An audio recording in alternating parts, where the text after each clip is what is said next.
Jeremiah 1, verse 8, verse 18, and verse 19, they all say this. Here it is.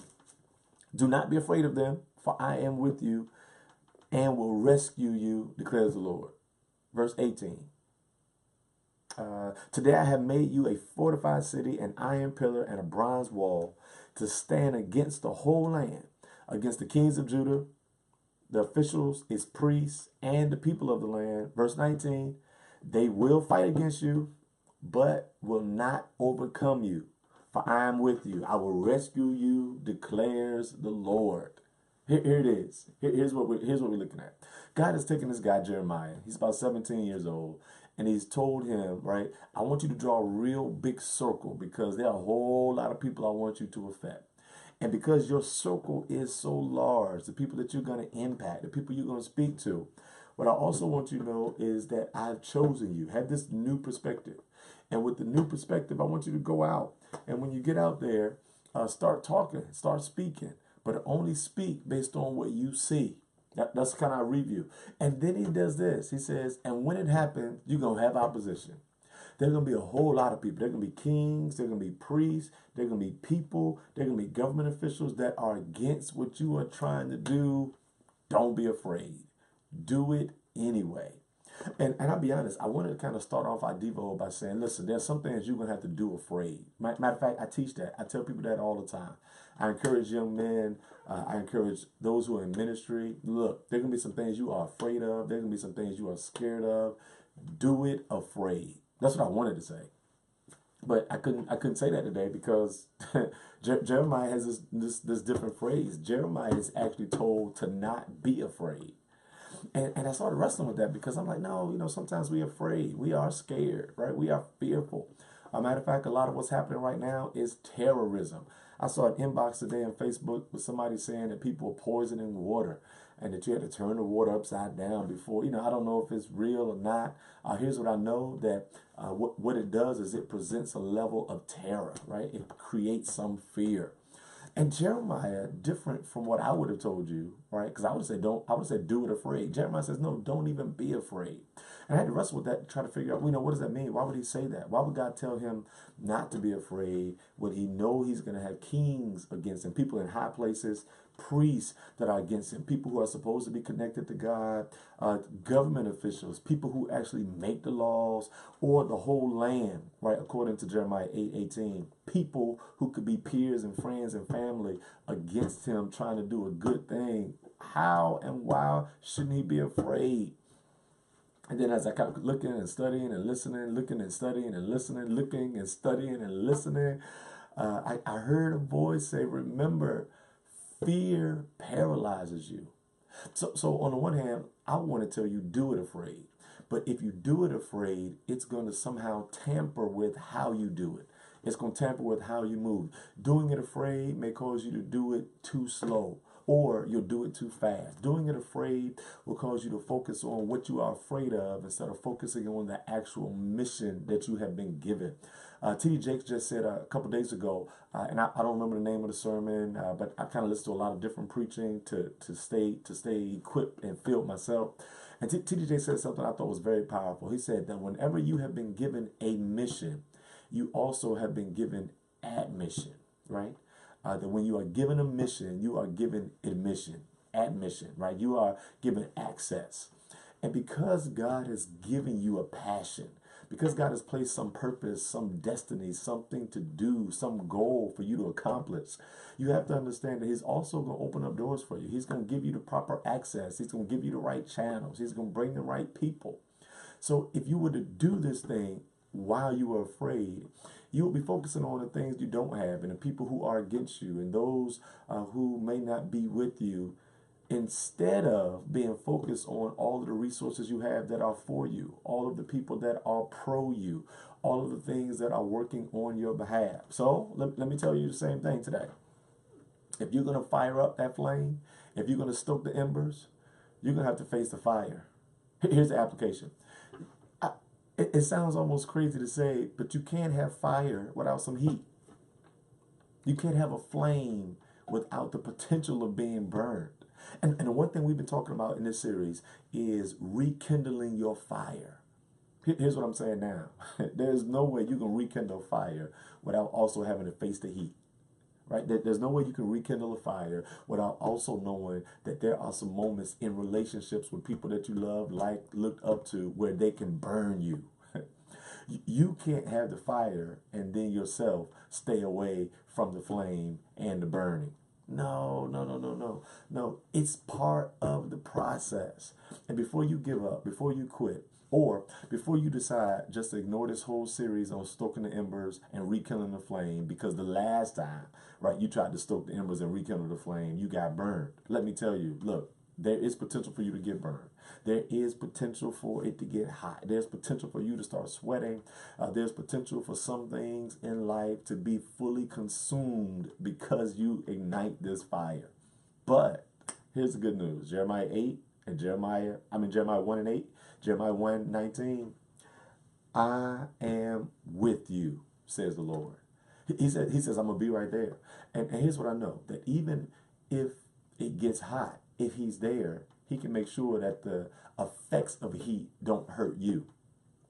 He's done that before. I've preached it, and many have said it, and it may not even be true. I often say that when God allowed the Hebrew boys, Shadrach, Meshach, and Abednego, to go into the fire, I say he took the heat out of the flame.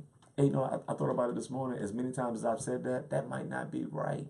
Because if he takes the heat out of the flame, then it takes the danger out of the flame. Maybe it is that he had them in the flame and it was hot. He just made sure that what should have happened to them because they were hot didn't happen.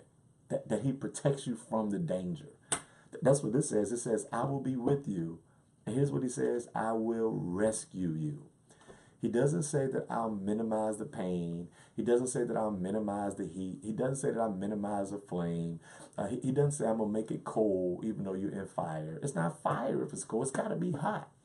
And while it's hot, God says, I'm still going to be right here. I'm going to be with them. Matter of fact, he told me to tell you that. He said, tell them this morning that I will be with them. And no matter who comes up against them, I will rescue them. That's the other part that kind of bothered me, if I could be honest. He says, I'll rescue you. Right? To be rescued simply suggests that there's going to be impending danger. That it's not going to be one of those things where danger does not come. It's not going to be one of those things where you are not in some trivial situation. No. He says you're going to be in it. You may be surrounded. You may be right at the place where they're getting ready to pull the trigger, or they're getting ready to toss you over the cliff, or they might actually spread the rumor. Your name might be in the paper. They might actually have something that's legit against you. But right before you are you are fully consumed by whatever is against you, he says, I will rescue you. We just celebrated, and I don't know how you guys feel about him, but let me just put it out there. We just celebrated the life of, I think, Senator Kane, who happened to be a military vet, and he was a POW, right? POW, prisoner of war, which means at some point he was actually captured, he was tortured, he was mishandled, he was away from his family, he was separated from those he loved.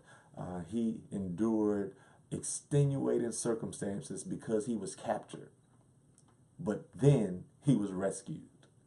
And I don't want to sugarcoat it for you. I don't want you to think that this is going to be easy. I don't want you to think that you can just listen to this series on Facebook, on Instagram, on Periscope, and then next week you just go into your passion and everything is going to be good and gravy and butter like. No. Because in order to be rescued, it also implies that you may actually get captured. But being captured does not mean that you let your flame go out. Doing it difficult does not mean that you give up or you throw in the towel. Anybody could pursue passion if it were going to be easy, but there's something about you that God says he's going to rescue because he loves the flame that's in you. If God be for you, who can be against you? Right? No weapon that is formed against you shall prosper. If you walk through the valley of the shadow of death, I will fear no evil. McCain, thank you so much, Brother Ruben. I forgot that quick. It was Senator McCain. And you and I, we gotta make sure that we understand how this is gonna work. So let me tell you, you gotta face the fire. Matter of fact, that's our hashtag for today. Face the fire. Because when you face the fire, you deal with the heat. When you face the fire, you are willing to get burned. When you face the fire, just like Shadrach, Meshach, and Abednego, or some innocent bush that was on the backside of Meridian Desert that God decides to light, put on fire before he speaks to Moses through it, know that when you face the fire, you start the process of stoking your embers. Here's the thinking, right? Explore. We looked at Jeremiah 1, 8, 18, and 19. Application. It will often be just like facing the heat and dealing with dealing with being burned. Here's what I want you to think about. Has God ever let you down before? Here's not what I'm asking you. I'm not asking if you've had hard times. I'm not asking you if you understand everything God has done. I'm not asking you if you agree with some of the things that God has allowed to happen in your life. All I'm asking you to think about is, has God ever let you down and not picked you up? There are moments where he's allowed some tears, he's allowed some heartbreak, he's allowed some tough stuff. But at the end of the day, time always tells us that God has worked it out for our good. So here's what I've learned. If whenever you find yourself as a POW, right, prisoner of war, or in this case, prisoner of the flame, right, because we're igniting this flame, POW. Whenever you find yourself as a POW, God always has an emergency room set up to help put you back together again. Every time you find yourself as a prisoner of war, POW, God always has an emergency room that he'll put you. And if you put those together, POWER,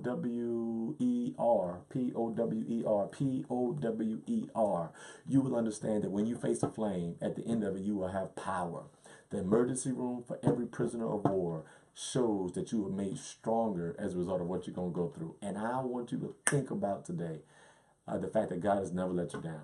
Look, Father, I thank you for today. I pray now, I pray, God, now for those who may endure the storm, that you would keep them safe. I pray, God, that you would give us the wherewithal and the perseverance. God, give us this sense of stability where we too will be able to go back and rekindle passions. We will go back and pursue purpose. We will not just live life every day going through the motions, but we will live life attempting to fulfill the mission you have called us to. God, put something in us like Jeremiah, a fire that causes us to live forward. God, we need you. We need to know that you are there.